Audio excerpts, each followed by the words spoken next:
Hello and welcome in my new video. Today's episode is all about total recycling. I show you how to sew super trendy corset top from just few fabric scraps and old jeans. In first part of the video I make basic pattern for this corset top, which later you can modify according to your own fashion taste. In second part I sew this awesome top and I give you a few cool tips how to make it in super easy way. So subscribe if you haven't done it yet and let's begin the fun!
And here you have it, ready, super comfy and super trendy corset top.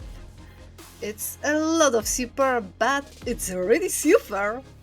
I love it and I hope you will love this project as well.